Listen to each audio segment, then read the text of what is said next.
Welcome to another edition of the Sports One. And we are back. We got the full crew in the house. That is what it's all about. The Yankees, out of any team in the league, are the best equipped to handle a blow like this. I think there is a higher power at play here. He's due law of averages. That dude is the ultimate scrub. It's trash. Yeah. Every person you have in there is fucking trash. Next game, you're going to see a big performance. You can see it in the end of the game, and I'm just totally stoked and excited for this. And we are back. Welcome to another edition of the Sports Port here on a Wednesday. Once again, the right. Barnes and Tony Show. Yep. And the Yankees, new life, winning game 4 in the Bronx, a comeback 11-4 victory. A lot to unpack from that, and an opportunity to send this series back to Los Angeles tonight to continue to chase the dream, chase history. And what a special night, was at Yankee Stadium last night. And especially the fact that the two of the biggest, cogs in the game, and obviously the big blow, as we like to say, comes from two guys that came through your system, came up playing together, and that third inning grand slam by Anthony Volpe. Unbelievable moment. And then the best part of that, he also later in the game makes a couple great defensive plays and knocks the ball out on a slide into second to get a double. Mm-hmm. The interview in picture with Derek Jeter after the game. What a moment for Anthony Volpe. And, the Yankees just have to hope this is the momentum. This is the shift that they need. And it's like we've been talking about since yesterday's show. It's one game at a time, and that game is tonight. And Garrett Cole in an elimination game, game 5 tonight, a chance to send this series back to Los Angeles. We're confident in Cole. And especially with this type of offense, you feel really good about your chances in this one. But like I said, you can't look ahead. You have to just worry about tonight. And you have to know that last night felt really good, and you want to experience that again. Yeah, certainly, dude. I mean, you did, obviously a lot right. But I mean, obviously, you have a little more stake than I as the Yankee fan here. How are your feelings now? I mean, you got one game under your belt. I know it's like next game up sort of deal. But I mean, do you think that this team is capable of being on the verge of like this historical comeback? Yeah, as long as they stay one game at a time, because it just listen. And I was actually just listening to Frances's podcast on the way here. Mm-hmm. Seems to be a little better than a couple other shows I know recently. Anyway, last night was an annoyance. Mm-hmm. And he was saying, you send the Dodgers back to LA mm-hmm. For a game 6. That's when the pressure really starts to mount. So, yes, I feel good just because I know Garrett Cole, if he has to throw 150 pitches and pitch a one-hit shutout, mm-hmm. he'll do it. And I think, the fact that, last night was so full of contributions from the bottom of the lineup, and the fact that, and I know it was late, mm-hmm. and you could question who the pitcher was, all that. But for Judge to get that hit, to drive in Soto late in the game, I don't know if we can really underestimate the impact that could possibly have, because at the end of the day, all of sports is about confidence, and he really needed just some type of hit, some type of moment. And I thought overall too yesterday, he played a good game just in terms of his at-bats, and he wasn't chasing. He was working walks and mm-hmm. fighting through getting hit on the hand. So, you love to see that. So, I mean, yeah, you feel life. And like I said, it's just got to be one game at a time. And it's nice that it works out that Garrett Cole pitches this game, because I just think a win here really changes everything and really gets the Dodgers thinking here. Yeah, certainly. I mean, this is what we were talking about yesterday. I mean, the matchup obviously with Garrett Cole. I mean, you would imagine that you have the advantage there. Mm-hmm. And on top of that, I mean, it's another game you're forcing the Dodgers to play. They've been using a lot of bullpen guys. The past 2 days. I know that Roberts tried to not use his biggest bullpen guys yesterday. But still, I mean, he knows he's going to probably have to go into the bullpen pretty extensively, over the course of the next couple of games. You have to bank on Garrett Cole giving you the opportunity to rest your pen. You need him to go the length, and that'll give you another leg up as we continue this series. And again, I mean, like Ohtani is looking a little bit more like his injury is, affecting his level of play. Yeah, no, grabbing his shoulder, running to the base. Yeah, just dude. not taking the right swings. You see him grimacing. Yeah. So, I mean, like, again, as we extend this series, I mean, it just seems like the Dodgers just seemingly are more and more like kind of like that team that doesn't have that depth to last this long. Because of their injuries and lack of starters in their rotation and stuff like that, or at least starters that can go the distance. Mm-hmm. So if we keep the Dodgers playing, if the Yankees keep the Dodgers playing, like I said yesterday, I think they have better chances of winning these later games in the series. So, like you said, take it one game at a time. You made it to Cole. Let's get another win in the bag here, and send it back to LA. Yeah, absolutely. And it's funny. I was kind of alluding to this before. When I was saying about listening to the Francesa podcast. But yeah, Dave, was kind of just saying like about, against what pitchers it came. But it's just like, I think that's a lazy take because once again, success in sports, succeeding at a high level, Tony, it's all about confidence. If you don't have confidence, you don't have anything. So it doesn't matter who it's against. I think that hit from Judge was big. And then also, I mean, Anthony Volpe had a really good postseason, but the first few games of this World Series, didn't look great. Right. And so you're telling me that game last night, I mean, doesn't completely change things for him in terms of confidence and how he feels at the plate. Same thing with Austin Wells, who, we talked about, not being able to hit water falling out of the boat. And at both times when those guys were interviewed, they said they blacked out after, hitting the grand slam and the home run. Wild. And you saw Austin Wells. I mean, just an aggressive bat flip, just so jacked up. And like I said, I cannot imagine how Anthony Volpe feels. And like, you could just tell when they had him on the set last night, he was really feeling the moment, and just feeling, how special it was and how special it can be.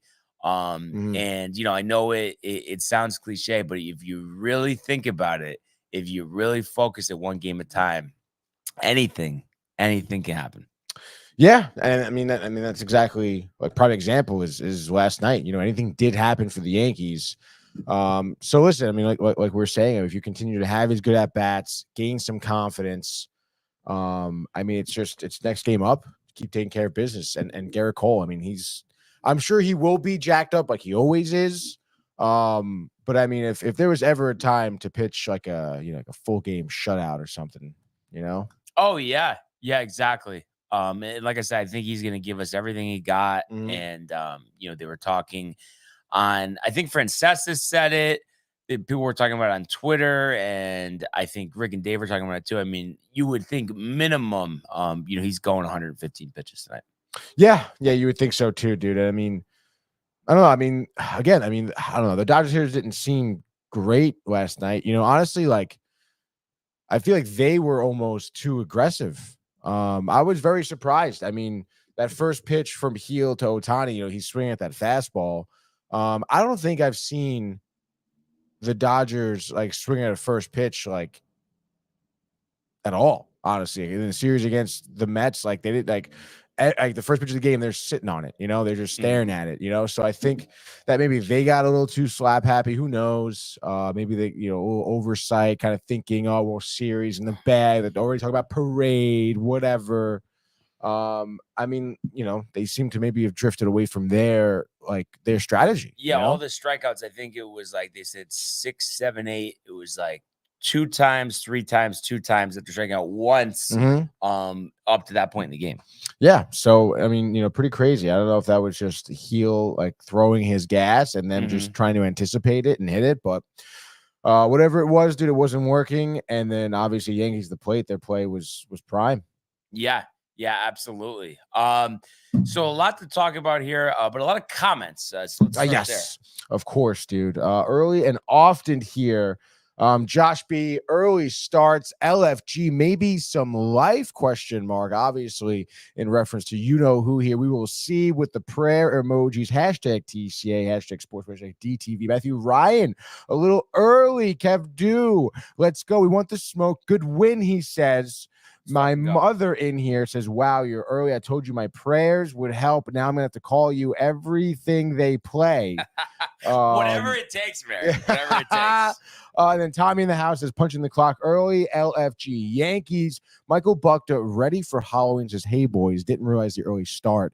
Barnes, how about this? Tony, me, dressed up as Olaf. Michael dressed up as Hans. Matty G as Christoph. Barnes as Prince Charming, dude. Frozen? We talk about perspective moment. I'm just saying. Read the room, Michael. Yes. He says pretty stacked lineup right there, dude. What? Josh B in the house says, in all technicality, if we win tonight, that's history, dude. It is, and we talked about it yesterday. All the times that this has happened, I think 3 times people forced a game 5, and I was saying that I think last night when you guys were over that it's like, well, the reason that happened so many times is because the team that was down just gave up. But if you never give up and you keep fighting, anything can happen. That's exactly right. Michael Buckta want to know why they always start. Client coming in after this, Michael. Thank you for inquiring. The best of Web3. The best of Web3. I think Michael Buckta, a little good diversion from him, I think so. I can see him getting into it. The numbers, the research, the analytics. He'd memorize all the formulas. Exactly, dude. Exactly. Tommy says, gotta roast that dipshit fan who gives a bad reputation or never mention him again. The Yankee fan who tried to grip the ball from Mookie, dude. Yeah, it's one of those things where I don't know. I think there's just no reason to do that, but I know some people are getting more worried about this than other, and it's I think we talked about this before when there was stuff going on with what was it, Miles Straw in the ALDS 2 years ago and all that. It's there's idiots everywhere. You know what I mean? I'm not going to get that bent out of shape. There's 50,000 people at the game last night, and a couple guys are trying to. And listen, I mean, were they? Was it out of line? Of course, but it was out of line. Were they doing it to help the team? They were. So at least the heart was in the right place. I'm not going to kill them, but would I do it? Would I recommend doing it? No, but it doesn't bother me. I have to say, it's not representative of any. Like I said, that stuff happens everywhere. There's streakers at games. All the crazy stuff that happens, Tony. It's happens everywhere. I will say though, I've never seen anything like that before though. But if you think about it, it's just you have, but it's just, the difference was no. I didn't finish. What's the difference, Brian? There has been a lot of fan interference. Oh, of course. The difference was that one of the guys tried holding his other arm. Yeah, dude. And the ball was already caught versus if he was going to catch it. Right. We've seen, I've seen fan interference a ton of times where it's they bump gloves and they're kind of fighting for whatever. One of them ends up catching it. Mookie Betts caught that shit and that guy held his glove up there, opened it up. Not for nothing. He could have broke his arm, dude. Yeah. Kind of crazy. It was. Speaking of crazy, Magic Gabriel, let's go. Come on, dude. One at a time. That's it. And then Matthew says, Tony, like your haircut, old chap. I forgot to tell you last night. My mother says I was more elated for his mother and father in the stands. Awesome. Anthony Volpe. And then my mom says, wait, do you another haircut? No. Haircut he's referring to is one you gave me, Mom. And then my mother says, don't usually pray for the Yankees. It must have been that. My mother says that's how the Yankee fans are. Yeah, it's just that. Listen, no. I'm just like everything I just said. This is the same situation here. Like, there's no generalization. Like, all Yankee fans did it. No. That type of stuff happens everywhere, and I will not stand. And I know, listen, like, I'm just saying what she said. I understand it, but just in general, because people do this from time to time. It's just generally speaking, Tony. Like, this slander of Yankee fans, I will not listen to 1 ounce of it. And I know, and that's why players say it, the Yankees have the best fans in the world. So enough of this nonsense. Anybody ever degrading them. Everyone says about all the teams. There's nothing like the Yankee fans. There's also nothing like the world of Major League Baseball.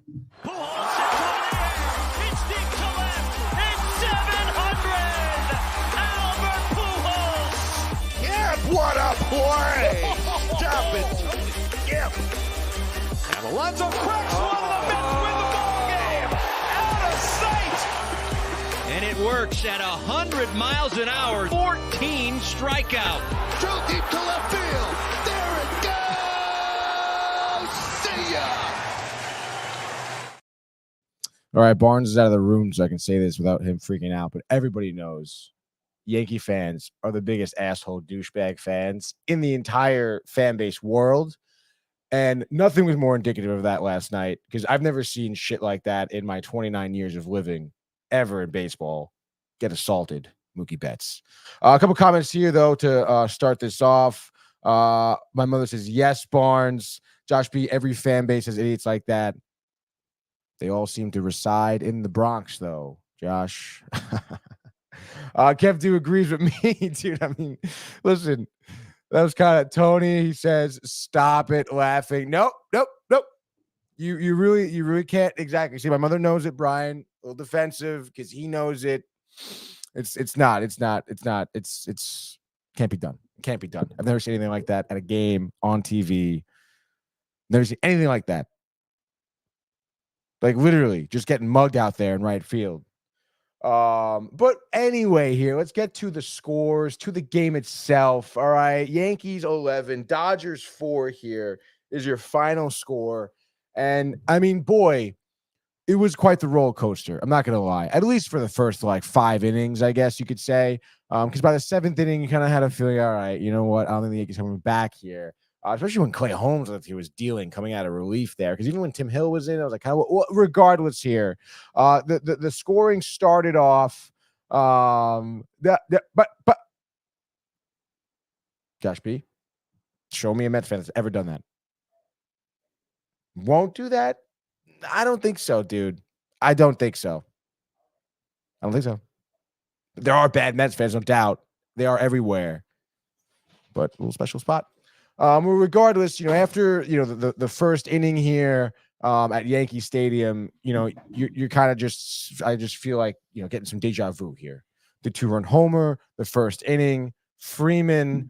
4 home runs in 4 games in the World Series, that's ridiculous. Yeah, dude. no, and you were there watching us, and seeing his face and then what Matt said, which is true. It's funny because I hadn't really thought about it before. Obviously, he has been the difference in the series so far, right? But and then when they did do the slow-mos and stuff, and I never did have a problem with them. It is kind of fuck you just because you're the reason why we're in this situation. So that was at that time. It was definitely tough.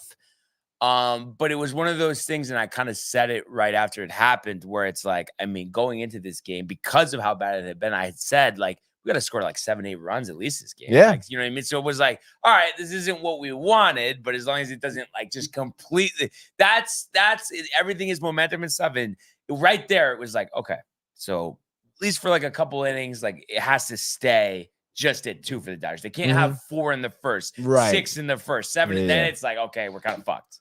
Yeah, no, definitely. It was, especially, you want to think of game 3. It was, the home run in the first, and then it was, tack another run on in the third, whereas it was the opposite in this game. It was second inning, third inning. The Yankees are the ones scoring, tying it up, taking the lead. Volpe, that was the big difference. The bounce back. Heel, I guess you could say, somewhat settles down. I mean, it could have went way more south. I think his first inning, he must have thrown 20 pitches. Well, and it was interesting because if you go back to it, well, first, I mean, so you look at the first inning, obviously gives up the home run, and then gives up an infield single after that, but gets the 2 outs. And Yankees, get 2 of the first 3 guys on, but don't get anything done out of that. So you're like, oh boy, here we go again. But he does retire the Dodgers in order, 1, 2, 3 in the second. So that, made you feel a little better.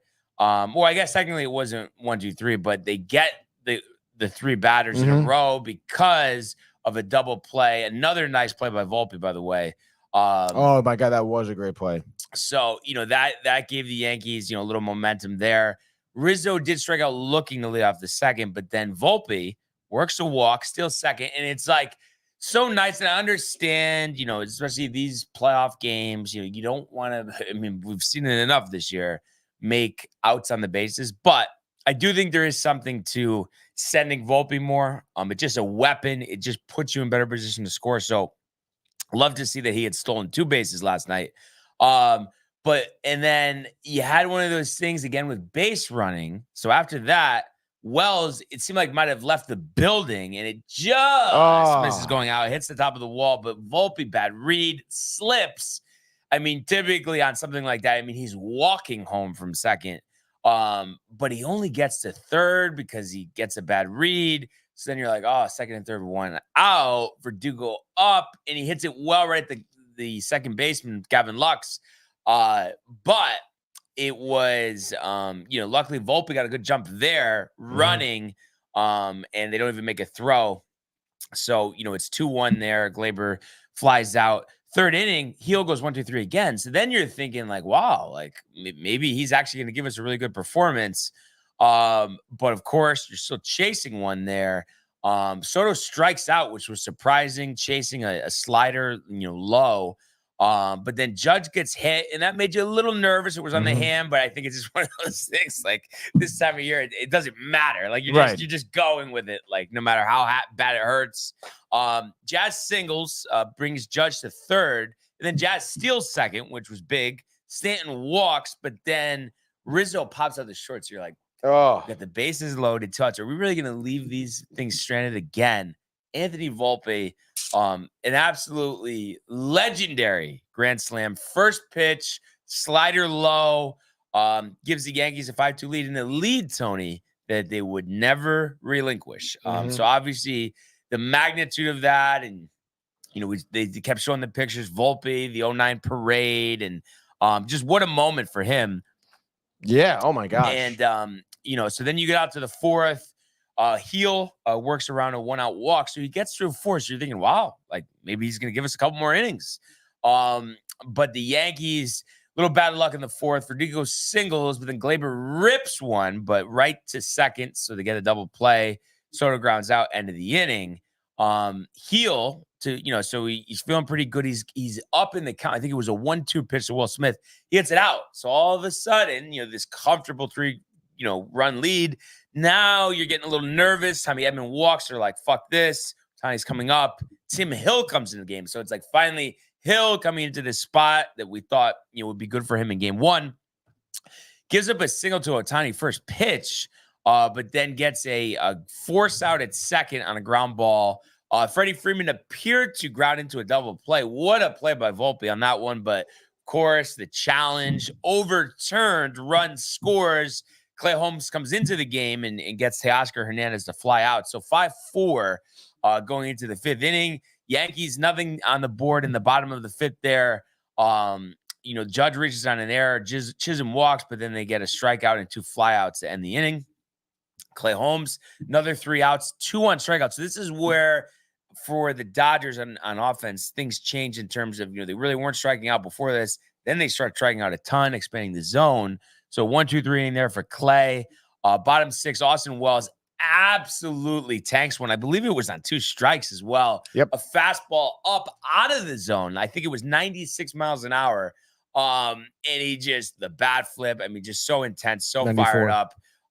So 6-4 there, going to the 7th. Mark Leiter Jr. in for the 7th. So an interesting storyline there. Initially wasn't even on the postseason roster, finds his way with the Ian Hamilton injury and has gotten big outs all postseason. Strikes out Will Smith, walks Tommy Edman, and then Edman's still second. So you're like, oh, like, is this going to happen again? But then he gets Ohtani to strike out. So, I mean, you can't underestimate what a big strikeout that was. Ohtani, 1 out, runner in scoring position. You're not thinking good things there. And then the Yankees, in a do or die game, forced to go to their closer in the 7th. Luke Weaver comes in, gets Betts to strike out. He was jacked up. Obviously that was huge. Bottom of the 7th, 1-2-3 on all flyouts from Judge, Chisholm, and Stanton. Weaver, 1-2-3, 8th. Obviously, the big out there. Freeman to fly out. And then Huge. he gets 2 strikeouts of Hernandez and Muncy out of the bottom of the 8th, where the Yankees just absolutely blow it open. And it was interesting.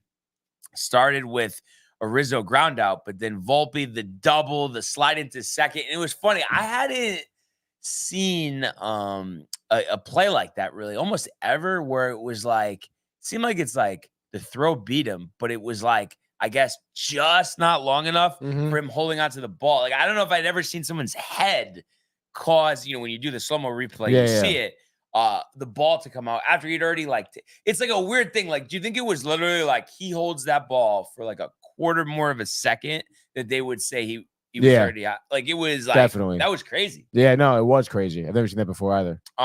So then Austin Wells works a walk, but then they get a double steal. So Volpe second stolen base, Wells, no throw to second on that, obviously. So Verdugo comes up, hits a grounder, and then this is when Volpe goes home. The throw beats him, but it wasn't a perfect throw. And then Volpe, a great slide. So that makes it 7-4. And then Glaber, the big blow really here, a 3-run homer, 10-4. So that, was huge too, because it removed the need to have Luke Weaver pitch the 9th inning. Soto doubles, which was big too, because there were 2 outs, or there was 1 out, but whatever. It got Judge to the plate, allowed him to hit a single to drive in Soto. So 11-4, Jasmine Stanton pop out. And then you have the luxury of having Tim Meza pitch the 9th inning, and he retires the order 1, 2, and 3. The bottom half of the order too, which was great. The bottom 3 hitters, so you don't even have to face Ohtani one more time. And the Yankees win this game, stay alive, force that Game 5 tonight. And just after the pain, of the first 3 games, this one felt so good, and it's like, long road ahead. But like we said, when you do break it down to one game at a time, it doesn't feel overwhelming, and it feels like you could do it. And I'm sure, that's how the Yankees feel right now, that it's like, we got our dog, our ace on the hill tonight. He's going to give us everything he's got. We're going to give it everything we got. And let's take this thing to LA.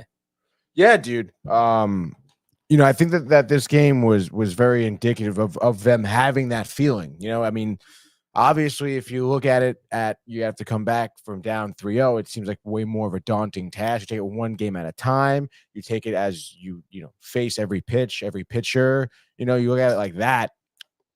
It doesn't really seem that crazy at all, dude. And I think that it was, even evident in the later part of that game. Obviously, Glaber's home run, like you said, kind of was the big play that pulled them away.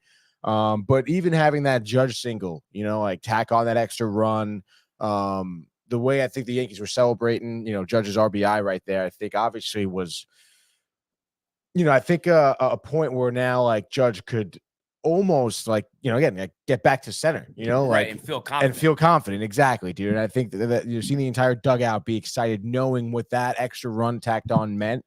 I don't know. I think we're going to see a different Yankee team, tonight and for the rest of the series, dude. Yeah, absolutely. a few more comments, I think, unless you read all of them while I was outside, but I didn't think so. Let's see. No, I got a couple here. Let's Did see. you get to your mother with a little defensive Brian simmered out? Or I did say that, dude. Okay. I did. I mean, I don't know if I'm being defensive, to be honest, because I just feel like I don't get, and sure, you could say that I don't have the right perspective here, but I don't see like why us Yankee fans like should ever get a bad rap. It's like, we're into our team. We expect nothing from the best. Like, what do you want us to do? Like, you want us to like just like pat the other team on the back and say, no, you guys are better. Like, we don't want to win. We don't care. Well, I mean, I'm not. I know the ball thing. I understand that's different, but I'm just. But saying, that's what we're talking about. But But this is what we're talking about. No. But that made me. That's why I'm mentioning it, because that does come up, and you do hear. And I've heard you say it specifically. Yeah. I know you weren't going there right now, but I'm just saying I've heard you specifically say the worst. Okay, so don't say you haven't said that. I have. So that's what I'm saying. To me, that doesn't make any sense. How could you knock passion? How could you knock expectations? How could you knock that you're not going to accept anything from the best? Why should we? Why are we alive right now if we're accepting anything less than the best? I think it's because a lot of times, I guess maybe not it's like bad, but interactions with Yankee fans. I mean, Yankee fans can be very aggressive, which is fine. Right? Again, the passion, expecting the best. That's what being a fan is all about. But there are, I think, lots of instances. Last night being a prime example. But that's where no. But it is though. Yankee fans, no, it's not. What do you mean? That's the narrative. Fan like interference, though. It's happened everywhere, and that's never happened. Steve Bartman to his I've never seen that. Tony, to his own team. So Steve Bartman. Yeah, so don't tell me to his own team. To his own team. Okay, well, this is like a fan. He was a fan, Tony, that has disappeared off the face of the earth. Yes, but it wasn't like this. It was not like last night. Yeah, but that's that's an outlier thing, and that's not. It is an outlier thing. About. No. But I'm saying it is an outlier thing, but there are other outlier things that I think people have interactions. Okay, so what outlier thing though? I mean, I don't have any personally, but people do, which is why there's that narrative. But I'm saying, but what? Like, what is it? They don't want to hear it, that we have confidence in that they don't like that we expect nothing from the best. And like I said, Brian, that we should beat anybody. They come off, people come off as over aggressive. But I'm saying, and that's exactly what that fan interference was. It's one thing if there's fan interference. You go for the ball, but they were over aggressive and they held his fucking glove there and they opened his glove and they took the ball out of his glove, which is ridiculous. But you know what I would say? You don't do that, dude. But is it all? If that happened to Aaron Judge, you'd be freaking the fuck out. No, I wouldn't. And that's a fact. Yes, you would be. But, Tony. Yes, you would. In the era? No, I wouldn't. Because in the era of replay, you can't get away with something like that. It doesn't matter. Get away with it or not. Matter. They got banned from the stadium for life. Of course you can't get away with it. That doesn't stop anyone, clearly. But like, what does that have to do with anything? But the point is, it really doesn't, because in any state, in any country, in any city, someone can have 20 beers and go to a baseball game. Okay. So it's just like, it's not specific to us. And like I said, the fact that like that's the problem. That's the problem with these other people that go after us Yankee fans. It's like, you want us to lessen our expectations, and we're not going to do that. What does what that guy did have anything to do? But it is. That's what sparked this conversation. That guy. But also, what sparked the conversation, if you really think about it? No, it's that guy. Because you didn't deny it, because you have said that specifically yourself. You didn't need to say that, but you did. So I'm just saying, and that was you brought that up. But that's before this happened. Right. And that is the point. Yes. But then, like, don't you like the fact that this did happen, like, that doesn't make it better. That makes it worse. No, actually. It actually just doesn't apply, because like I said, a belligerent drunk, okay, means nothing. Right. Ask Dave about publicans. Like that's an outlier situation. Yes, but if you decided to assault someone that day, you would have been arrested. Anybody? Nobody assaulted anybody. That is literally like the definition of assault. I'm sorry. Like, I'm just gonna say this. That's assault if you're a fucking pussy. So if you do that to someone randomly in public, you could get arrested. And like, that is a fact. I'm not saying that fans should get arrested. I understand under the circumstances, you can get, again, a little excited whatever. And yes, you're obviously inebriated, whatever. Nothing happened, thank God. No harm, no foul. But I mean, it's still, I've never seen that happen before in my life. No, I mean, I hadn't seen it happen before in life. And listen, but like I said, that's just a small. Actually, let's get some more comments here. Okay, all right. So let's see. Because I read these here. If someone kept doing something to the judge, you'd be freaking out. Whatever. Josh B, did I say anything about it being okay? No, I did not. And then Kev Deuce says, I never saw a player get held like that at all. Regardless, there was heart. Their heart was in the right place. It was wrong. All the Yankee fans would say differently if it was judged that got held like that. And I mean, I would too if it was like Marte or Nimmo or whoever. Like I wouldn't. Different if it actually changed what happened. It did not change what happened. It's a foul ball, and they clearly saw you interfere, and he's out. And it couldn't have been. So I'm saying, so there's no outrage to come of it. Like I'm just saying, it does seem like, I hate to say it, but like very Mets fan asked to make a big deal about that when it did not affect what happened on that play. First of all, again, like what does that have to do with anything? It wouldn't, even if they're home. Though, but even if idiots hammered in the stands, but like that's some big generalization we're gonna go to. That's ridiculous. It's not a big generalization. It is, because like then why is it a generalization? Because you're because people have interactions with Yankee fans where they come off as being overly aggressive. No, and I think that's what those guys were doing last night. They were overly aggressive. Like, why did you have to do that? You didn't have to do that. Yeah, but you know what it is? Like, I just think back to earlier this year when things were heating up, middle of the summer, the whole Yankees Mets back and forth thing. How did all that start? Like I'm just saying. How did all that start? That we forget that a lot of times when there's these things and you're saying, "Oh, we don't like to talk," it's like, well, like, were you not provoked? Like, you know what I mean? It's like, that's the thing that frustrates me, is because we're concerned about us, but if you're gonna come after us, we're gonna respond. Like, it's just like, what do you want us to do? Again, you don't want us to feel confident. You don't want us to expect the best. And you don't want us to respond. So what do you want us to do? Like, it's an impossible situation. You don't do that. That's what you don't do. Like, you don't do what that guy did last night. That guy literally just did it, dude. He just did it. But I'm saying, out of all the games, all the fans, all the plays, how many times does that fucking happen, Tony? One time, dude. Let's not overdo it. All right. Upward and onward. What do we got? Let's see. Mac Miles in the house says, believe me, Dodgers are nervous. Dodgers didn't expect him to get smacked around the way they did last night. 11 Yankee runs to a measly Dodgers 4. Dodgers are doing much thinking this morning. What do you think about that? Big W, Mac. And listen, I mean, there is something to you. It is a good point though, because it wasn't like they held on 6-4, because that's what it was looking like till that to that 5-run 8th inning. So I think it does something to the psyche when you get knocked around like that. Yeah. And then I mean, that the Yankees today with the starting pitcher have the advantage. So I mean, that has to go into the head as well. So I mean, it's obviously, it's everything. You had to, but it's definitely a big momentum boost. Yeah, no, I think definitely. I mean, it is. Obviously, it's better than not doing that. But I will say, I mean, from experience, we saw the Mets in Game 2 have a significant margin of victory. I mean, I don't think the Dodgers know they're good. They know they can hit. I would still anticipate Garrett Cole to have to work for a quality start here tonight, because they're going to come back out there and be, I think, more patient. Understand what Cole is throwing to. So, I mean, I don't. It's still going to be tough. Matt in here says, "Oh, howdy there." Josh B says, "Ho." And then Tommy in here says, "Barnes, don't die on this hill. It was a terrible look for a Yankees fan." No, because this is what it is. And I know, Tommy, he makes great points all the time. I'm not saying that.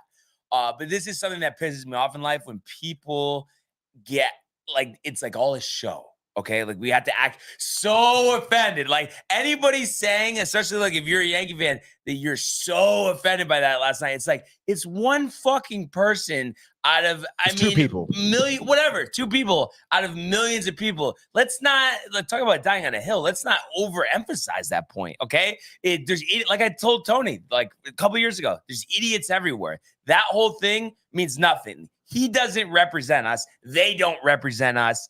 And like I said, there's idiots everywhere. So to over harp on that, it's nonsense. Focus on the task ahead. Don't worry about nonsense like that. Yeah. It means nothing. It means absolutely nothing. And then Kev Deuce is over aggressive, act like D-bags. Matthew Ryan, Yankees will start the comeback. Obviously, the narrative for Matthew now, a complete 180. Back to this is a Yankee town. Mets fans, he says, are jealous of Yankees because Mets are irrelevant, which is an irrelevant statement in and of itself. Kev Deuce is all it takes is one time. And then my mother says, Barnes, should say you are embarrassed for all Yankees fans because of what they did. But you know what I mean? It's like, I mean, it is. No, it but is. that has nothing to do with me. I don't control them. I didn't tell them to go to Billy's and stay there for 3 hours and have 10 Jack and Cokes, Tony. That wasn't my prerogative. That wasn't any of us Yankee fans' prerogative. So it's like, at the end of the day, it means nothing. Win the game.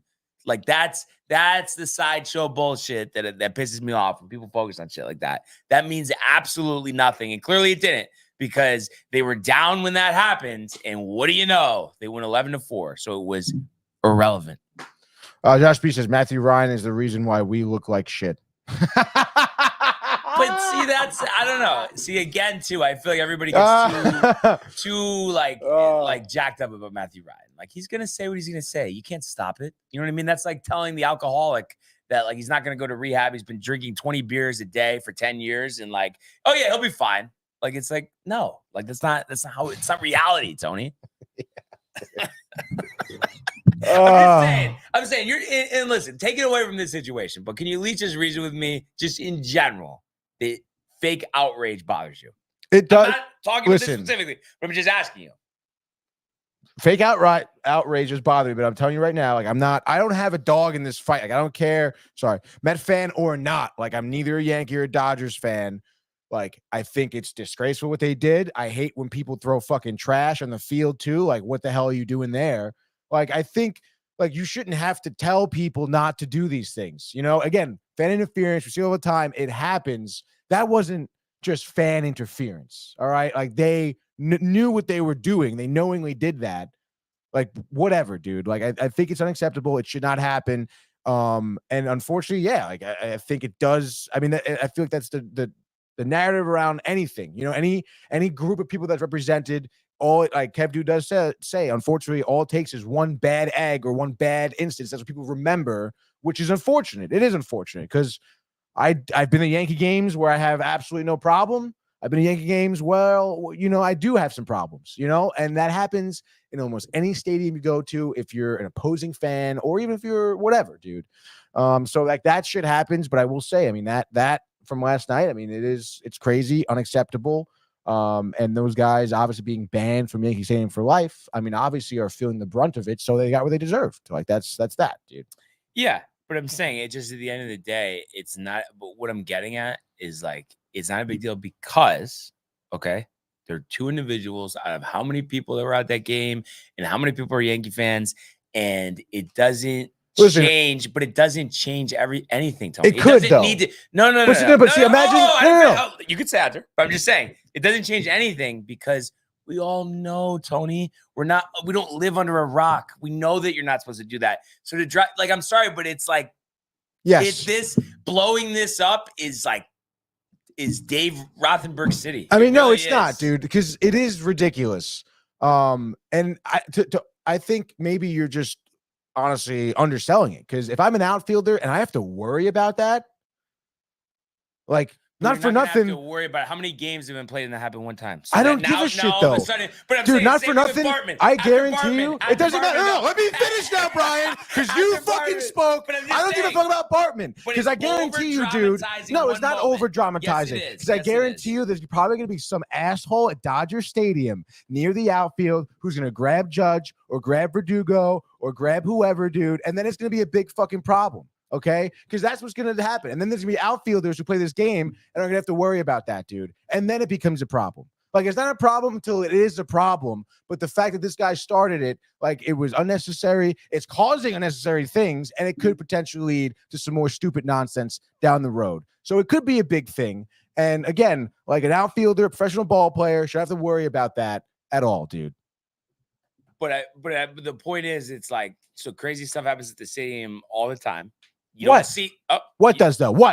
Compared to this? What is that? What do you mean? What is that, Tony? Like, no, that's good etiquette though. Just take off all your clothes and run on did the I field. say that, Brian? But Did I say that, but dude? the point is, so that does happen. But just because it happens one time doesn't mean that we expect to watch every game and to see tits all over the screen, Tony. That's just not how it works. What's your point, dude? Like, what are you saying? It's one random thing. Let's not blow it out of proportion. That's it. It's not going to lead to anything. It's a one-off moment. That's the point. Okay, if you say so. And continue on here. Yeah, I will. Let's see. Matt. Hold on. Oh, here we go. Matthew Ryan. Haters are jealous of Yankees. My mother says typical Matthew Ryan remark. Says she was embarrassed and she's not a Yankee fan. Kev says Matthew Ryan hates Mets fans because he pushes a shopping cart all day long. And Matthew Ryan says he's stating a fact. Yankee hating fans don't appreciate the talent and are jealous, which again, I mean, that really has nothing to do with what we're talking about. And then Kev Deuce says that guy is a douchebag. That's the douchebag fan in Brian. I thought he was better than that. He's a liar if he said it wouldn't have been a big deal if it happened to Judge. I want to know how I'm a liar. If I just said this before, if it doesn't change what happened, why the fuck would I care? I mean, that could not have changed. But I'm saying I'm telling you, like anybody who knows me, the thing that pisses me off more than anything in life is when people focus on things and have fake narratives that don't matter. And I'm sorry, and this is going to be offensive to some people, but it's just like, it is kind of ironic that in this situation, that most of the people making the biggest deal about this are not Yankee fans. They're Mets fans. So let's just think about that for a second. I mean, that's a ridiculous statement, though. Like, what are you talking about, true. dude? What do you mean it's true? But I'm just saying, who's outraged here? What Yankee fans are outraged? Oh my God, I'm so embarrassed. Like, it's like no one's saying that. No one's saying that. But a couple Mets fans happen to be making a big deal about it. I mean, I don't know. It seems like Tommy and Josh are under the narrative where it is embarrassing and should not. I mean, Tommy said it, but I don't believe Josh didn't seem outraged. I didn't see any outrage. Like I say, it seems like that's the narrative, and also it's like, again, I mean, I think to Kev Dew's point here, if it did happen to Judge, like, you would have a different take on it. Yes, if it affected the outcome of the game. Why do we? I can't stand that when people, like, it goes back to the fake offense. There's no time for that in the world, Tony. Like, I can't stand it. That has always bothered me. Yeah, I mean, I don't know. I don't know what to say to that. Mac Miles says Dodger Stadium has its fair share of crime during Dodgers game as well, which we've witnessed, this postseason. There was fights in the stands. Dodgers had to stop the game. Was it against Padres, mate? I forget. The Giants. And the Giants. Listen, far worse than what happened last night. It's a very serious situation and way far worse. But I know at some point, like, a fan died at Dodger Stadium with the Giants. Really? From a fight. Yeah. But not, like, that wasn't recently. I mean, it happened, yeah. I don't know, within the last 10 years. That's wild. I didn't know that. Matthew Ryan says, I'm not embarrassed because Mets fans are bums and jealous. And then he said, Kev Dewey says, exactly, because it was a Yankee fan that did it. But see, that like, please explain to me how that has anything to do with, and you think about all worldwide, how many Yankee fans there are. You're telling me that two people that are just inebriated at a sports game, that could be at any sports game, could be of any fan of any team, has anything to do with the mass majority of Yankee fans? It doesn't. It's like insane to even suggest that. I mean, but that's a generalization. Listen, the percentages are way, like, in the other direction on this. So, like, again, like, why are we talking about this? I mean, yeah, the percentages are like that, but the percentages are like that for every team. It's every fan base. All right. Every fan base is the same. There's going to be the general fans, and then there's going to be some fans that are incapable of just, like, conducting themselves in a certain manner. But unfortunately, Brian, that's just the world we live in, where people focus on those people. I mean, Kev Dewey said it, or Josh, whoever said it. Part of that. That's fine if you don't want to be a part of it, but that is obviously a storyline here today. It is unacceptable what they did, and, like, that is that. No, but there's the outrage bullshit, absolute bullshit. I don't want to hear it, and I'm sorry. Like, this type of situation and this type of reaction is what spars these type of debates. Like, it's like there's just no need for it. So until that is established, where you can focus on things that actually matter, you want to talk about something that actually happened on the game by the players, that they did something rather than some idiots sitting in the stands, like, talk to me then. But to focus on something like this and then make generalizations like that, that's why we can't stand Mets fans sometimes, because it's just absolutely ridiculous. It's not a fucking big deal. Honestly, I'm not gonna lie, it has fucking nothing to do with Mets fans. And I think you're the one who's been harping on it. You brought it up. No, you're making this big deal out of it, Brian. Kept you didn't make a big deal about it. You didn't make a big deal about it. No, I Your didn't. mother didn't make a big deal about it. Not until you trying to like say something where it's like people are attacking your passion. If you go back, Brian. So embarrassed, so ashamed, so disrespectful. That's why we hate Yankee fans. Don't say they didn't say that. They did. I didn't say that. But whether you and said even it, if they said it. Even if Kev Deuce says it, first of all, I don't think he says that's why we hate Yankee fans. He says douche. Whatever he says, it doesn't matter. No one's attacking the passion of the Yankee fan base. Those guys are assholes. They're douchebags. Every word you want in the book. They had no right to do that. And again, they suffered the consequences, and then that's it. Like, there's no one's attacking the passion of anyone. Those guys fucked up, and that's it.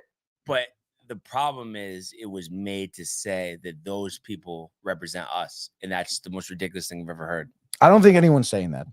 It was clearly said. Clearly said. It was clearly said that those people represent all Yankee fans.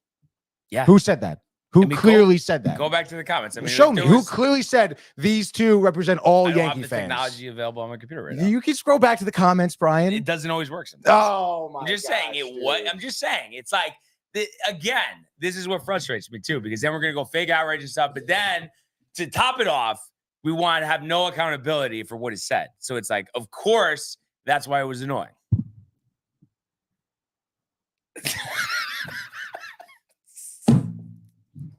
I don't know, man. Like I said, I just think like thinking about this game, like what, like that almost like shouldn't even have been brought up, honestly. It was so irrelevant. I wouldn't say that's irrelevant, dude. Something I've never seen before at a live sporting event. I've never seen anything happen like that.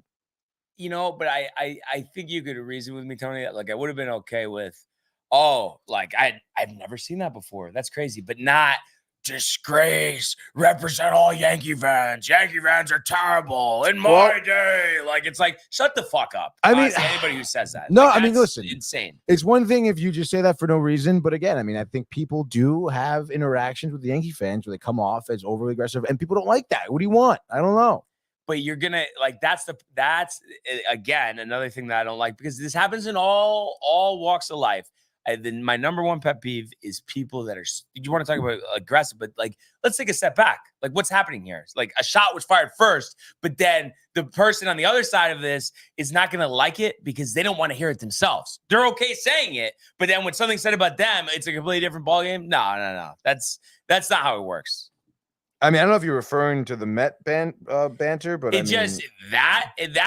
that's part of it. And just in general, I feel like there's all the time people that can dish it out, but boy, do they not have any ability to take it themselves.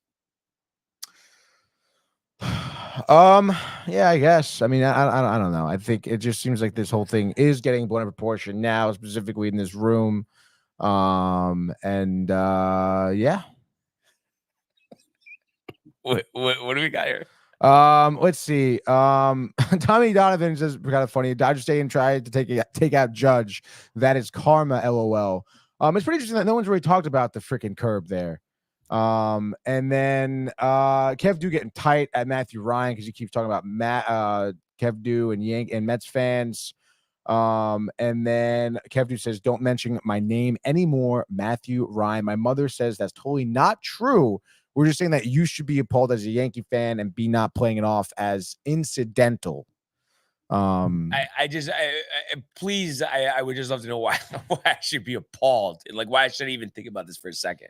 Why? It's my fault. It's my fault. Like, it's like no one's saying it's your fault. I mean, no, I feel bad for Mookie. Like, I feel bad for him in the phone. You see his face while that was going on? Like, he was fucking scared, dude. No, but I'm just the reason why. Okay, there's a couple things here. The reason why this is such a big deal for me is because, like I said, of course, Yankees, we know how I feel about the Yankees. But then, like I said, I just think in general, this goes on way too much in the world, and we waste so much time on this stuff, and I just cannot stand it. And that's what just pisses me off. I'm all about reality, and the reality of the situation is there were a couple idiots there, but they don't represent us, and it doesn't matter moving forward. It's a one-time thing. Did we think in 2003 when Steve Bartman interfered with Moises Alou that now every playoff game we should just have screens all the way up like to block so no fan can be in the way of it? It's just like enough with the overreactions. That's all I'm saying. It's like leave it as a one-time thing. Something else happens, I guess let's talk about it. But I know that it's not. I mean, I understand like you're saying one-time thing, but like that Bartman thing, I mean, everyone still talks about it.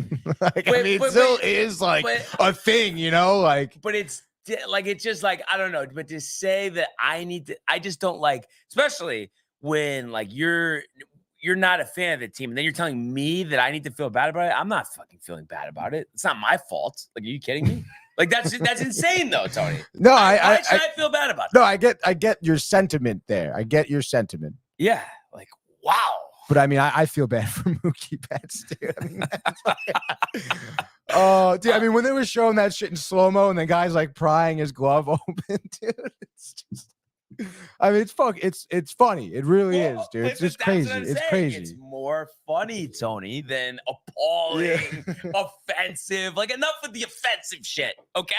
I'm just saying, I think America has gotten way too soft, so I just don't want to hear about people being offended about anything anymore. Enough of that. Anyway, listen, I know for some people it was annoying, some people frustrating, mostly because it's not what they want to hear. But I have to say, I actually really enjoyed that conversation. I'm not gonna lie. Yeah, me too, dude. But anyhow, moving along here, obviously, it's on to tonight. And kind of like going with the theme of what I was talking about at the top of the show here. Of course, you're relying on Garrett Cole to set the tone here. Great track record in the postseason. Always seems to answer the call, and just the emotion of this game. Just to think about how, the heartbreaking loss in game one, having an opportunity in game two, really expected to come out guns a-blazing in game three and coming short. So the emotion of, again, letting Freddie Freeman beat you in the first inning, to come back there and now to have this opportunity to send this series back to LA, where is the place that really set you back in the first place? I just think the emotion of that will really carry the Yankees tonight. And I think everybody on that field is going to be inspired. And I just feel like there were so many confidence boosters, so many lifts last night. Like I said, from Volpe, from Wells, from Judge, and then you couple that with feeling like at any time Glaber, Soto, Stanton could do damage. You feel really good. And I know, Flaherty had a situation where like this happened last series where he was really good at the first start, second start got knocked around. Yep. And which it's kind of ironic me referencing him here, but it was a good point, so I'll give him that. David Ortiz last night was saying on the broadcast, he's like, the way this team, hit, last night, and they're calling it some like Nostradamus or whatever, but he was just saying like, watch out for them, seeing this guy, 5 days later. I think they know what to expect. And like, I know you could say the same thing about Garrett Cole because they pitched game one, but I just think there is an obvious difference between Jack Flaherty and Garrett Cole. Yeah, dude. I mean, there's definitely some huge drop-offs of talent. I mean, again, you're referencing the last years against the Mets here, that game one, where the Dodgers beat the Mets 9-0. He pitched 7 shutout innings. The second game they saw him that series, 3 innings, 8 earned runs. So I mean, if he's trending in that direction, obviously it's great for the Yankees. And on top of that, not for nothing, dude, they were cutting over to Flaherty last night in the dugout or whatever. And it just looked like he's seeing, I don't know, dude, maybe it's just a look on his face or something. But first of all, I don't think he's that great of a pitcher to begin with. No. And then on top of it, I think that in his head, they were winning that game 4, sweeping, whenever you have to pitch again. And now all of a sudden he's like, oh shit, now I got to pitch whatever. I think he can really get popped the first couple innings. And you think about it too. They were on the cusp in game one of breaking through, couldn't get anything going. His last pitch was the home run to Stanton. So he hasn't delivered a pitch since then. So the Yankees are just hoping that Garrett Cole, I mean, imagine the energy in Yankee Stadium tonight if Garrett Cole could strike out the side, then get that offense going, get one on the board early. Things can change, very quickly. So that's what I'm anticipating tonight. Like I said, task at hand, one game, and enough of the outside noise. I know the players don't care about that. I know when Garrett Cole steps up to the rubber or when Aaron Judge steps up to the plate, the last thing they're going to be thinking about is how bad they feel for Mookie Betts. But that being said, I think it's time for a Game 5 World Series frenzy. Let's go, baby. Another game here to stay alive for the Yankees, Brian. Cole Flaherty, the pitching matchup. We know the deal. Over-under is set at 8.5, as it's been the money line here. Dodgers, as they've been, plus money, 125 here on the road. Yankee Stadium. Do the Yankees continue to clap back here, Brian? Tell me how it's going to happen. Garrett Cole, like I said, that's striking out of the side in the first inning, standing ovation. I think the entire game, the Yankee Stadium is on their feet. And I think this is a game they get to Flaherty early, often. Couple walks, couple doubles, couple gappers. First few innings, I think they chased Flaherty in the fourth. And I think Cole, 7 shutout innings, a dozen strikeouts. We're headed back to Los Angeles. Yankees, 7-2 over the Dodgers. Just like that. That is your World Series frenzy. Just like that, baby. And kind of a muscle memory situation there because I was thinking about it after I said it, Tony. But either way, let's hear it. For your oh yeah, sure, dude. I think it's the same deal coming from you. I think it's Cole. I think it's 7 innings, maybe 11 Ks, but potentially the shutout, maybe a solo shot off of somebody. Honestly, I can see maybe like Max Muncy or Kike getting a solo shot. Freddie Freeman quiet, smoking down. Shohei, the injury, whatever. And then Flaherty, I think it's just going to be an offensive explosion on all fronts there from the lineup. And I think it's going to be Judge pouring it on, maybe a 3-for-4 night with the dinger, really showcasing like, yo, I'm back. Like, let's fucking go, dude. Yeah, Money. absolutely. And like I said, it's one game at a time. And at the end of the day, I know these players are thinking to themselves, this is an opportunity of a lifetime. An opportunity to be a legend. That's right. And that's what you want to see tonight. And that's what I'm really expecting to see. So let's go Yankees. Let's get the job done. And let's head back to Los Angeles. That's right, baby. But let's go now to the world of the National Hockey League. Here he comes. McDavid shoots, top shelf, he scores! Captain with the overtime winner! That's the nail break. It's a world-class hit right here. Tomsky stepping, rink wide! Made the full split save! Are you kidding me? Turn, side of the net, between the legs, and they score! Filthy! David Pastrnak, the silver trophy to the Golden Knights! All right. So unfortunately, a tough L in the nation's capital last night for the Rangers. 5-3 was a tight one throughout. The Caps getting an empty netter there at the end. But it was one of those things, unfortunately, and Igor pretty much all season has played really well. And I think, after the first period, he did hone in. Overall, okay, 41-45, not bad. But not great either. And I just think, it's tough to recover from giving up 3 goals in the first period. And that's what we saw last night. Ovechkin really had his best game of the season here. Got them started 3.5 minutes in with his 3rd goal. Cooley did answer, though, not even a minute later with his 3rd. Love that. But then not even a minute after that, Ovechkin scores again, his 4th, so 2-1. Connor McMichael adding one about 9 minutes in to make it 3-1. So that was the score after the first period. Second period, Chris Kreider continues his strong play. His 6th goal this season on a power play made it 3-2. But about 4 minutes later, Prostas had a goal. His second made it 4-2. Hedl, though, literally 14 seconds after that, makes it 4-3. So give you some, hope. Maybe we can come back here. But unfortunately, no offense. Third period, Dowd with the empty netter at the end to make it 5-3. So now the Rangers 6-2-1 on the season, 4-1 away from Madison Square Garden. And the Capitals find themselves at 6-2, which is an impressive start, in a season where, not much was expected of them.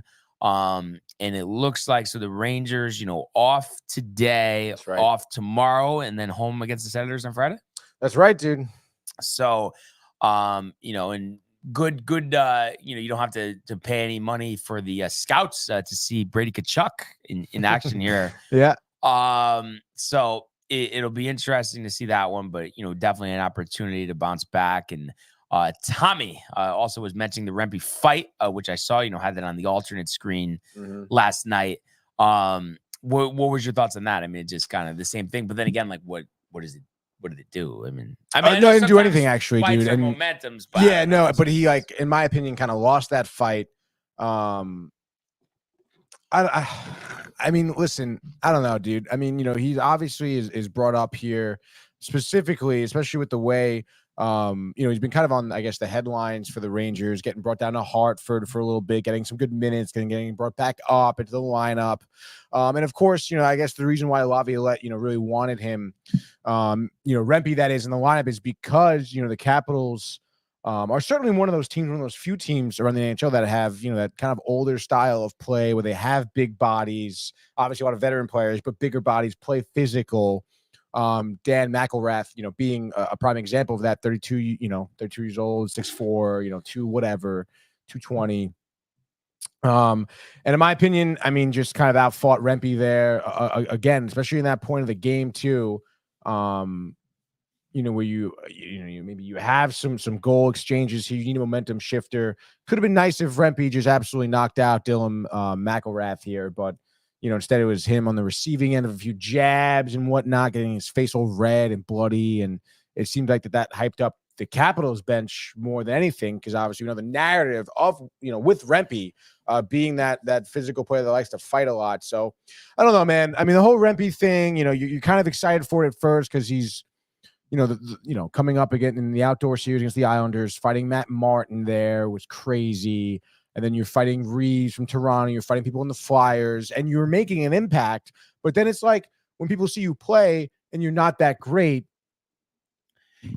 No, but that's what you're setting me up here, Tony. That's why I have to say, like, of course, like we all, support every player on our team. But I have to say, I really am kind of like all set with Rempe, honestly, because it's like, if you can't play well, I don't care how well you can fight. You're telling me that there's not a bunch of other guys on the team that can fight pretty well and probably better than you can fight. Just because you're big doesn't mean you're a good fighter. Exactly. Like, there's one, like, you're coming off your rookie season. The first few fights, you looked like you were going to be like a dominant enforcer in the league forever, and then now it's just like, what have you done for me lately? Like, nothing. Now you're like, you lost a fight against, a guy who's probably, got 8 years on you, at least 10 years on you. So it's like, come on, dude, like, figure it out. You were and even in the offseason, I see him practicing fighting on the ice in the offseason. Like, pick up your skates, like, get a stick, and I love that Laviolette has him in Hartford. Except not a Hartford. Give him 20 minutes a game in Hartford. Like, make him skate, put him on that first line, make him figure out how to score and get used to that. Because then you can, like, add something else to your game here. Yeah. And then you can be someone on the fourth line who's a basher, but oh wow, like, you can make good plays also on the ice, So like, that's really what I think Rempe should be focusing on. Because I mean, obviously, like you're losing fights too. It's just not it's not acceptable. You know what it reminds me of? It's like having a player on your baseball team that's like a 120 hitter, but like charges the mound. It's like, who what cares? Are you doing, dude? Yeah, like, it just like doesn't. I don't know. Yeah, I just think it. I just know that the rest of the Rangers, who are far better than Matt Rempe, can go toe to toe in fights, and we don't need that. Couple comments here. Yes. Michael Theophil in the house says goats. Says we timeline jumped last night. Tony and Matt knows it. What does that mean? We were just like when we were outside and you were still inside. You know, they were like, "Oh, like we need like something to turn this team around, whatever." So we all jumped at the same time. To get something going. Wait, but what? So you're saying like it's timeline because of the jump? Like the jump was the trying to think of the right word for it, but like the symbol for the jump ahead in time. Correct, okay, dude. Gotcha. Yes. And then he says that yes, Rempe got smoked, and he's with you on this on Rempe. Yeah, spelled Rempe wrong though. Exactly. I mean, it's just you either can play or you can't. So yeah, I mean, it's one of those things. This is a game that you would have liked to win, and obviously the NHL, every game is tough, especially road games. But I think Washington has some momentum right now. They're playing well, and people really weren't anticipating much from them. And obviously, I think there's a little extra motivation there after what we did to them in the playoffs last year. But I'm not really concerned, Tony. I mean, it's just one of those things. It's early in the season. You navigate, and it's on to the next game. And I really have no, qualms or concerns about the Rangers on Friday against the Senators. No, I mean, I really wouldn't either. I mean, they have been a dumpster fire. They played last night, did they not? Yeah, did they win last night? Kachuk had 2 goals. Kachuk had 2 goals. They won 8-1 against the Blues. Well, I mean, I'm still not worried, honestly. Come on, Tony. If we're worried about the Senators, then let's just pack it in.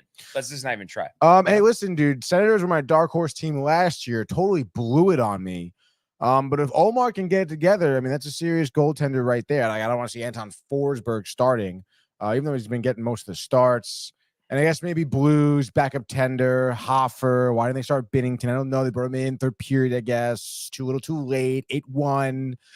So, yeah, I mean, obviously, Rangers, different narrative, different team, different moment. They win, obviously, against Ottawa. So, yeah, you're totally right. Yeah, exactly. So, I feel good about that. You get some rest and be ready to go on Friday. Dude. And we know the Garden Faithful will be ready to go as well. That's right. Quick look around the league, and you did call this one, Tony. The Flyers with that 2-0 win in Boston. Obviously, again, it's early in the season, and I think there is something here to the Flyers being a little desperate. 2-6-1 coming into this game. So Earson pitching the shutout. I thought that was pretty impressive. I mean, let's fucking go, dude. I did call that. Boston did have Corpusalo going, but he actually played well. It just it's like any sport. You can't score, you can't win, and that's what happened with the Bruins last night. How about the defenseman Montour with the Hattie in Montreal last night? Seattle all over the Canadiens. Former Panther, I believe. 8-2. I would imagine that there haven't been too many hat tricks in the history of the league from defensemen. But if I also had to guess, I would say that one time Leach did it, I would think, right? I know Mark Messier definitely did. Okay. And it's like embarrassing to ask this, but he was a defenseman. Correct. Yeah. It was just before my time. I get it. I get it. Way before my time. So yeah, that was pretty interesting. And then, it's so early, but does it not feel so familiar? The Islanders 3-1 loss at home yesterday to the Ducks. It just seems like all the time at home, especially these like games where they're losing to inferior opponents, and it's like it's not necessarily that like they're getting blitzed. They're just, for whatever reason, and there is talent. You think about Barzal and Horvat, but they just struggle to score at home sometimes. I don't know why. I mean, Dostal faced 41 shots. Yeah. I mean, like, you got to figure out a way to get past him. He's anything crazy. I know he's a shutout on the year already, but I mean, geez, dude. And I mean, like, it was just the Islanders were playing well all game long. The Ducks were playing like they did all weekend long. And you would assume that would mean it would end up in a loss. But, Sorokin made 19 over the saves of 21 shot attempts here. But it's just like, oh, dude. Yeah. And I know Vetrano was in there with a goal and assist. I saw that. And I know Terry had a goal. I don't know. Carlson had the other goal. Yeah, damn, dude, that sucks. I mean, the Islanders got to figure out a way to score, dude. Come on. Like, this is something, again, I know, okay, it's the Ducks. Maybe would you like your goaltender to get up 2, but you got to score 4 against the Ducks. Like, what are we talking about here? You know what I mean? You can't score, you can't win. So I know you you feel bad for Islanders fans. And I don't know about you, Tony. I know like they're our biggest rival, but I really would like them to be like more competitive because I just feel like it makes the rivalry better. And if we were to get that playoff series this year, that would be epic. That would be freaking awesome, dude. You know that we go to those games, but yeah, I guess we'll see. I mean, again, they figured out a way to score. We'll see what they look like down the length of the season. They have a few veterans in the team, so but I wouldn't be so hopeful, Brian. No. But I would like to see it, but I don't know. Yeah, I mean, I guess it's just hard to think that they're really going to make more trades after, putting all that capital into getting Horvat a couple of years ago. So just you have to improve within and, maybe Matt Martin, helps with that as well. Do they go back to Clutterbuck? We'll see. And in a reunion game, we saw Marc-Andre Fleury return to Pittsburgh. Wow. 5-3. The photos. In the place where he won 3 Stanley Cups. And I guess this is going to be his last season. So, yeah, they had the photos, with Malkin and Crosby. I didn't know that. In the Wild. I mean, he's got to be 38 years old now, right? He might even be 40, honestly. But the Wild off to a really strong start here. 39. Disappointing year last year, not making the playoffs. But I don't know about you, Tony, but I've thought the last couple of years that, like I wasn't thinking of them as the top list of contending teams. But at the same time, I feel like they are like a solid hockey team. They just underwhelmed last year, but this year it seems like there's something different going on in Minnesota.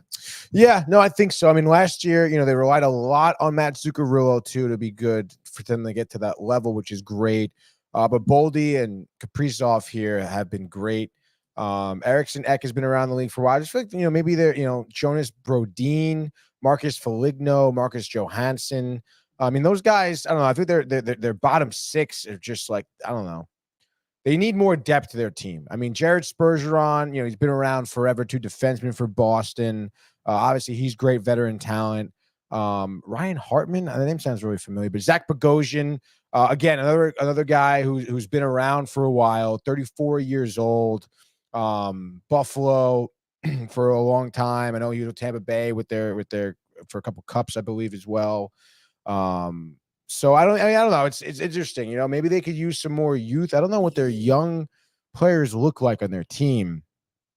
But I think if, again, this league is about youth, dude. If they're going to want to make a push or a splash in the postseason, they're going to have to trade for some youth, I would imagine, or established youth at the very least. Yeah. Because they have that veteran talent. They have veteran defensemen, obviously the veteran goaltender as well.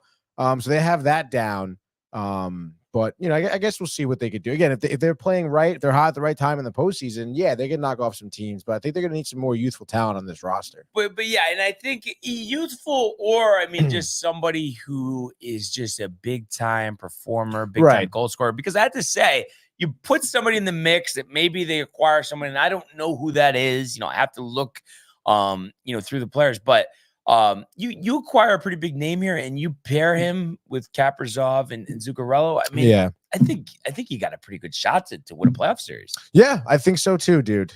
I think so too. Especially again, like you have that veteran talent. You get someone in here who can score. Like you'll be looking pretty. Any concern for your boys here? The Kings? No, the Penguins. Oh, the Penguins, my boys. I mean, no, dude, listen, they still could be dangerous. All right, don't knock anything out yet. But yeah, 3-7-1. I would say probably one of the worst starts to a season I've seen from the Penguins in a while, dude. Oh, by the way, I don't have to feel as embarrassed. Tommy Donovan, boys, Messier was the center man. Huh? Like he was a center. A center? Yeah. Sure about that? Are we going to doubt Tommy here? I'm not. I guess not. But he was all right. Whatever. Defensive center. Defensive. Yeah. But no, I'm glad that he brought up the point. I honestly didn't know either way. Whatchamacallit? Oh, Penguins, dude. Yeah. Yeah, I guess I don't know. I don't know much about their roster than the usual suspects, Bunting, Beauvillier, and company there. But I know that this team is going to revolve around 2 players that need to be good here. Obviously Crosby and Malkin. That's what about Michael? Be good. Bunting, no, is great, dude. Like again, like that guy is good. He's young, But I mean, in terms of like the heart and soul of your team, like you need those two guys firing all cylinders if you want to make a splash, which again, I mean, think about like, I don't want to use the term like Lakers or anything, but older team down the stretch of the season, those two guys always end up turning it on, like at that point of the year where it gets to like, this stretch of games, I got to be extra good. They seem to flip that switch, But I do think the key, because I think this happened last year, is you can't bury yourself early, because they did start winning a lot of games on the stretch, but they ultimately ended up missing the playoffs. Yes, exactly, dude. So it'll be interesting to see. Otherwise, you could see somebody like Michael Bunting, move to a contender. We mentioned the Senators, 8-1. And then really the only other game, it was actually following the Rangers game on ESPN. The Sharks with their second win of the year over the Kings. So kind of surprising there. Former Devil goaltender Vita Vanacek getting the W here. And Toffoli, the first overall pick, scoring what was his 6th goal of the season. So obviously the Sharks 2-7-2, seems like it could be a long year. But I think, them and Chicago, have these visions with their number 1 picks where, they want to get them playing well and then just continue year by year to put talent around them to eventually, become a contending team. But obviously it's early here, but 6 goals in the first 11 games. I mean, I would say Toffoli's off to a good start. Yeah, I would say so, dude. Again, it should be interesting to see how the rest of his year goes on the Sharks. 2nd win there. But I don't know, dude. It's the Sharks. I'm not. No, but I'm saying, don't you think though? It's like you think about any team that has to like rebuild and stuff. I mean, obviously, Tony, it always starts with a franchise cornerstone. So once you establish that, you work your way down from there. So I mean, it has to feel good because we've seen it on our end from the other side where you have the opportunity to take that guy and they don't pan out. Obviously, we're fortunate that Laffy seems to have turned the corner. And it's crazy to think because this seems like a mere formality that, it would be that he would not live up to expectations. But now he has an opportunity to do that. And it is crazy to think about that. I honestly did not see it coming in any shape or form. But to get that extension, I mean, a 7-year extension, I mean, that's big time in NHL. And I know to us, like what, $7 million or something a year. I mean, that doesn't seem a lot. That is a lot. Yeah, that's a big commitment. No, it's a huge commitment. I mean, whatchamacallit? I forget. Regardless, I mean, obviously Panarin's getting 11. You think of his level of play, like Laffy's getting 7.5, Trouba's getting 8 or whatever. Trocheck, I think, is getting 7 or 8 a year.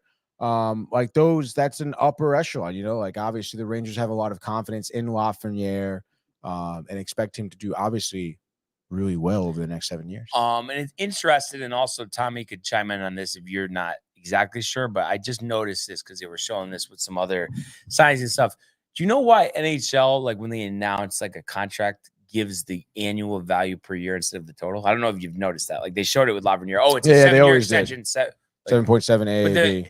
Like, is it like as basic as like they know the salaries are less, so they don't want the contract to look diminished? I have no idea. I guess I don't know. I think maybe just because that's more of a focus in terms of the cap and everything, I guess. But like, had that crossed your mind before, or you just kind of were used to seeing it? But when you really think about it, I mean, nothing. Yeah, nobody else does that. Yeah, so I guess yeah.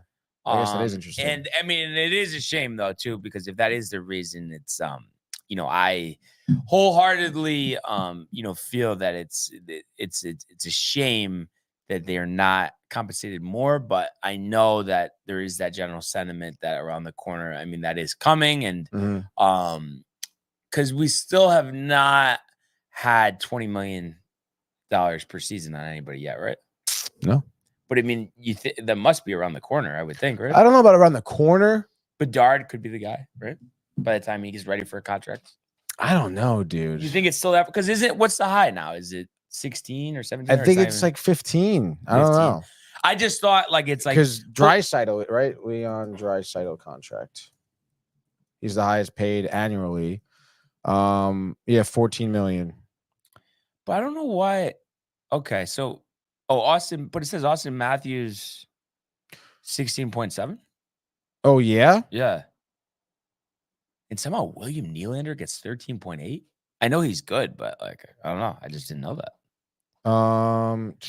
Let's see.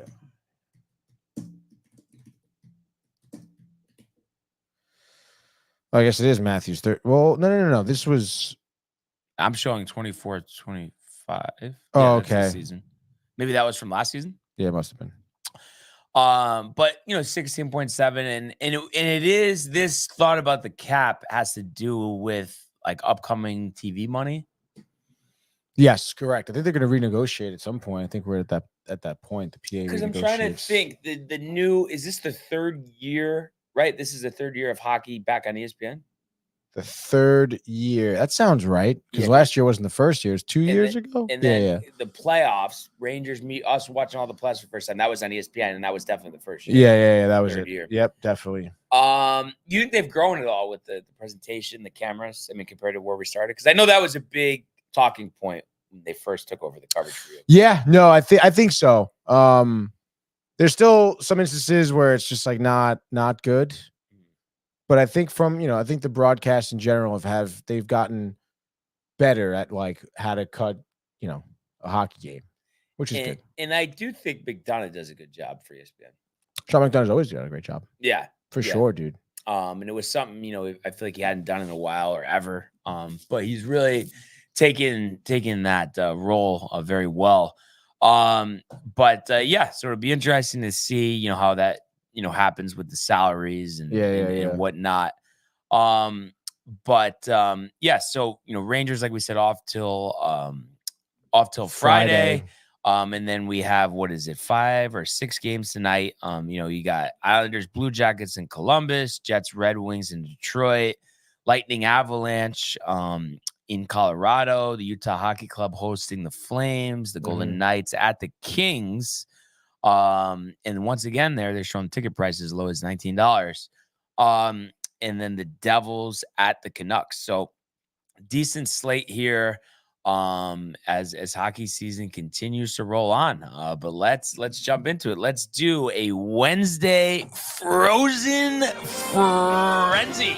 A quick dip here around the NHL. Columbus first, Blue Jackets, Islanders. Let's fucking go. Islanders minus 145 here on the money line. Over under is 6.5. Brian, what do you got for final score here? All right. I say the Isles bounce back. One of those things. Oh, we're not expecting them. They're favored on a back-to-back. Blue Jackets have a better record. Nonsense. They're also away from UBS, which could be a good thing here. But I think we're going to see Matthew Barzal with 2 goals and an assist. And I think they're going to go, Varlamov here in net. And I'm going to say he stops 24 of 25. Islanders 3-1 in Columbus with the under. Couldn't agree that with more. Islanders bounce back. Barzal, Hattie Boom Batty. Islanders 4-2. Let's go. Next game here. We're going around to Detroit Red Wings taking on the Jets here. Winnipeg minus 145. They're in the money line. Over under 6.5. Winnipeg 8-1. What do you got? Yeah, Winnipeg all day. I know you're thinking emotional with Detroit here, but Winnipeg has really become a force early. And I know Winnipeg, Hellebuck, Connor, picking up where they left off last season. So I think this is a dominant win. I'm going to say the Jets are going to win this game by the score of 5-1. Connor with the hat trick. Absolutely love that call there to Hellebuck on his shit naturally. Josh Morrissey, 10 assists. I say he has 4 assists, assisting every single goal for the Jets here tonight. They win 4-1. Jets in the under there. Now next up, we go to Colorado. Lightning, Avs, 9 p.m. The Ball Arena in Denver, Colorado. Tampa Bay even on the money line. Colorado minus 120, over under 6.5. Colorado coming off the loss to Chicago. Lightning, overtime winner in Nashville. What do you got? Yeah, this is tough. I mean, what do you know with the Avalanche? That terrible start. They've rallied here. All the talent on that team. I don't know. I don't like the way that they're playing. And I know the Lightning record isn't that much better, but it feels like the Lightning are the better team this year. So I'm going to go with that for now. I'm going to say Kucherov and Gensel with goals.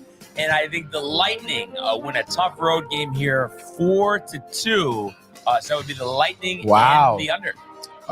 Crazy call there. I would say give me the Avs here. I think a Noonan comes in here, starts first shutout career, first shutout of the season. Avs go up 3-0 on the Lightning. Let's go. They're 6-5 now on the record. Next game going to Utah, the hockey club taking on the Calgary Flames here in Utah. Calgary plus 105 here on the money line, over under 6.5. It's Utah, Brian's third favorite team on the 4-game losing streak. Flames 3-game losing streak. What do you got here? Something's got to give, and I think Utah at home, fans riled up, new team in town, and I think Keller leads them here. I'm going to say a goal and 2 assists, and they get good goaltending by Connor Ingram. And I think they'll beat the Flames at home here. Let's say 4-1. So Utah and the under. Totally agree with that. Utah riled, the 4-1 Utah under, Flames extinguished. Next up here, Kings on the back-to-back against Vegas. Tough schedule here for them. Trying to bounce back at home here. Over under 6.5. Vegas, both teams are minus money here on the money line. Vegas minus 115 here, so they're favored. What do you got? All right. So I'm going to say the Knights get this one done on the road. I think this is just tough for the Kings on the back-to-back. I know they're at home, but I do feel like the Golden Knights are definitely a better team here, and I think they get the job done. I'm going to say Eichel and Stone finding the back of the net for Vegas, and I think they win this one 5-2. Knights in the over. I agree with that. I think Kings just can't keep up on the back-to-back as well. I think it could get ugly early here, could get late early here, a little silver and gold action, but gold prevails. The Knights win 5-2. Next game up here, last game here, Vancouver Canucks versus Devils. Let's freaking go, dude. Rogers Arena, New Jersey, minus 105 here. Jersey 6-4. Vancouver 4-3-1. Over under is 6.5. Both teams negative here. This is the wrong game. My apologies here. I was like, both teams are coming off of wins. No, Canucks lost Carolina overtime. What do you got here? Yeah, I think this is going to be a tight game. Devils look better than they did last year. And I know JT Miller, questionable for this one. You think he toughens it up, gives it a go. I'm going to say 3-2 Canucks. Overtime, the under, and Brock Bozer, Tony, with the game winner. Really, dude? Whatever. I love that call. I think it's going to be Quinn Hughes, though, with the OT winner from the blue line. Slapper says, yo, Jackie boy, you're not the best Hughes in town. Bang! Just like that. That is your Wednesday Frozen Frenzy, Tony. All right, dude. Just like that. Wow. And I think it was because of our discussion regarding those couple fans. Talk about a show flying by, huh? Yeah, definitely, dude. We're up against it right now, dude. Yeah. And one more on the way out, Tommy saying Wischusen. Yeah, and also, Wischusen Electric. I agree. I think he does a great job. But then he's just talking about, they do it like that, with the 7 by 7.6 because it's a hard cap sport. But I just say, I still don't understand that. I don't know, because I just feel like it's like, but like, I sort of does it make that much sense to you or not really? I mean, I guess so, because again, that's like the salary cap is so important and hard for teams and GMs to navigate. Yeah. Come trade deadline, come off season. That's what they really focus on a lot. So yeah. So just interesting that it's so unique like that. Yeah. Yeah. But then other than that, gaming corner. Corner tonight. I'm not sure what we're playing yet, but it'll be Mike, Joey, and myself here. There you go. Trying to get some Halloween scary games going, but we probably just end up playing the Wii behind you. What about Bond? James Bond, dude. I think you haven't played Bond in a while. I have not played Bond in a while, dude. Maybe next week. Is that on the horizon? Like a new Bond or no? They haven't chosen the new actor yet, so I think that's what they're waiting for. You think it's gonna be Ken Jeong or? Oh God, no, I don't think so, dude. Nobody. You can't give me one name on the way out here. I mean, they were saying Idris Elba a lot, but I don't think he'll do it. I think Aaron Taylor Johnson. Book Aaron Taylor Johnson. Okay, so if you want to put your futures in, Aaron Taylor Johnson is the next James Bond. Yep. But yeah, so here we are, end of the show. A great show, great conversation. Yes. Really appreciate everybody who tuned in. And we encourage everybody to continue to comment, like, and subscribe. All of the archives on the YouTube page. Tony, Michael, Renee, and Jay, Costume the merch at DowntownTV.com. Want everybody to enjoy the day, enjoy the games. Let's go Yankees, and we will see you mañana. Hey guys, Tony here from Downtime TV checking in. I want to thank all our fans out there who's been liking, subscribing, sharing our content. You guys are the best. You guys are our bloodline. You make us love what we do. Thanks again.